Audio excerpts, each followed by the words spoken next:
And, my advice is, if you really have this immediate problem, start diagnosing the problem, get into the details. And I mean, like, what is the cause of this?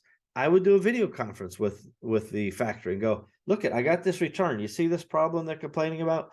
What do you think that's caused by? Now, if you're not an expert in manufacturing yet, that's okay, but just use your spidey sense and go, I think that reason they gave me is a load of garbage. It probably is right? The law of parsimony, also known as Occam's razor, the simplest solution is usually the right solution.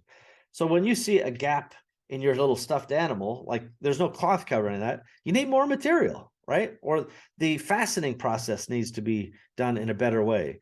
If they're sewing it, maybe they need thicker thread or more thread or a longer seam. There's logic that applies to any of these problems. And I really want you guys to apply your own common sense to it.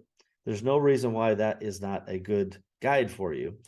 And be skeptical of factories shining you on with simple answers like, oh, that was a one-time thing. We had one person and we got rid of them. It'll never happen again.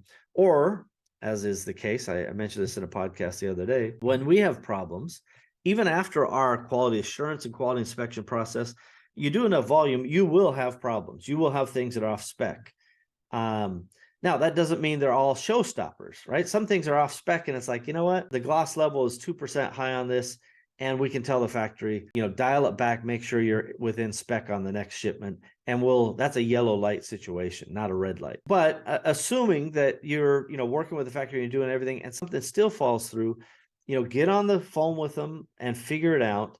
And then use that, spidey sense to determine if what they're telling you is right or wrong. When we report a problem, they will routinely tell us, well, we've never had a problem before in all of our history. You have had the first complaint or defect ever, kind of implying that it's you somehow that's creating the defective product.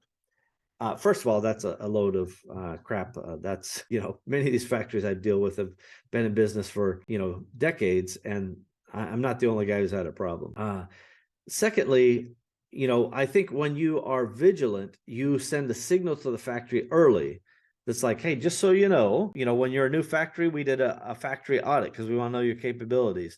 And we put you through a factory, selection process that I described in an earlier podcast about the sourcing process. That gives the supplier a sense of, oh, this is a person who's vigilant. This is somebody who's on the lookout for potential trouble. And, if you go Google the broken window philosophy, this is a result of, or the potential is that a supplier goes, because they're so diligent and because they're so, on top of this quality, instead of me taking a shortcut like I might like to, I'm not going to do it because I know this particular company or this particular person is on the lookout for trouble. And that the equivalency in the broken window philosophy is, if you have a bunch of cops on the street, you're less likely to have crime.